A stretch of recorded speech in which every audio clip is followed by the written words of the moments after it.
आओ बच्चों, आज हम तुम्हें सुनाते हैं 5 बंदरों की कहानी जिनका नाम था चीकू, मीकू, रीकू, भोलू, कालू। वो बहुत ही मजा करते थे और बहुत ही शरारतें करते थे।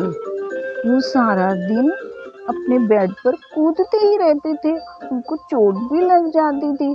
फिर उनकी मम्मी डॉक्टर को बुलाती थी। डॉक्टर आता था, वो उनका खेलना बंद कर देता था।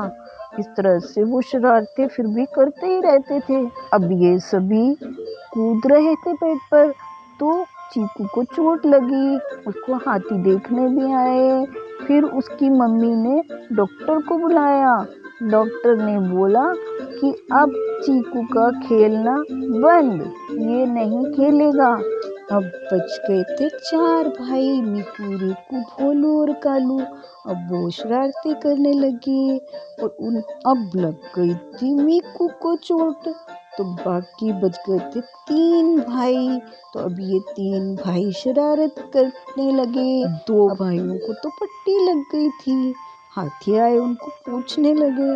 और अब बचे 3 भाई। अब ये 3 भाई शरारत करने लगे। अब की बार लग गई रीकू को चोट, तो मम्मी ने बुलाया डॉक्टर को। तो डॉक्टर ने कहा कि रीकू अब खेलेगा नहीं क्योंकि उसको चोट लग गई है। तो अब 3 से बाकी बच गए 2। वो थे भोलू और कालू। अब ये 2 शरारतें करने लगे, बिस्तर पर कूदने लगे। अब लग गई भोलू को चोट। फिर मम्मी ने डॉक्टर को बुलाया।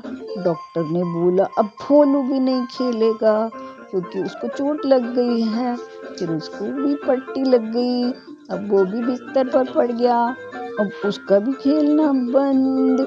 तो अब बाकी बच गया कालू।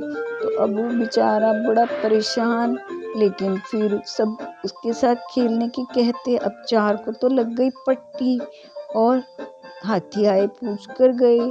फिर कालू को भी लग गई चोट कूदते कूदते। मम्मी ने फिर डॉक्टर को बुलाया। डॉक्टर ने कहा अब कालू भी नहीं खेलेगा। और इस तरह से 5 भाई को पट्टी लगी और वो बेड पर सो गए। अब वो खेल नहीं पाते थे क्योंकि वो बहुत शरारती थे। मजा आया बच्चों?